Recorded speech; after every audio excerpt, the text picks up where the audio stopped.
এই ইসলাম এটা হিন্দুদেরও ধর্ম। ও মানে না, আমি কি করব? কথা কন। এটা খ্রিস্টানদেরও ধর্ম, এটা বৌদ্ধদেরও ধর্ম, এটা অগ্নি উপাসকদেরও ধর্ম, এটা সবার ধর্ম। ও মানে না তো আমি কি করব? এটা তো ওরও ধর্ম। এই ধর্মের রাস্তা সবার জন্য খোলা। সুবহানাল্লাহ কইবেন না?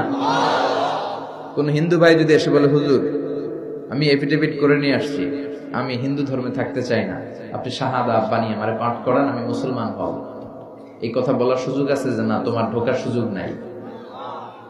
যতগুলা কোঠা ছিল কোঠা শেষ, তুমি আর ঢুকতে পারবে না। কথা কম। ঢুকতে পারবে সবার জন্য। The door of Islam is open for everyone on earth. এই পৃথিবীর সবার জন্য খোলা। কিন্তু আপনি ইহুদি ধর্মের দিকে তাকান। ইহুদি ধর্মের একটা পদ্ধতি হচ্ছে, কেউ চাইলে ইহুদি ধর্ম গ্রহণ করতে পারে না। এটা জানেননি আপনারা? খ্রিস্ট ধর্ম গ্রহণ করা যায়, ইসলাম ছেড়ে দিয়ে আপনি খ্রিস্ট ধর্ম গ্রহণ করতে পারবেন। এই জন্য দেখবেন অনেক ব্যাপটিস্ট মিশনারি আছে বাংলাদেশের পাহাড়ি এলাকায়, ওখানে নৃগোষ্ঠী চাকমা টাকমা এদেরকে খ্রিস্টান বানায় ফেলা।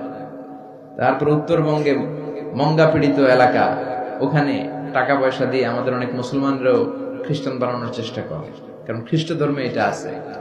কিন্তু ইহুদি ধর্মে এই সিস্টেম নাই। কত বড় গাদ্দার! ওদের ধর্ম যদি কেউ মানতেও চায়, ওরা ঢুকতেও দেয় না। বাই বর্ন ইহুদি হইলে সে ইহুদি, তাও বাবা ইহুদি হইলে হবে না, মা ইহুদি হইতে হবে। কথা কন।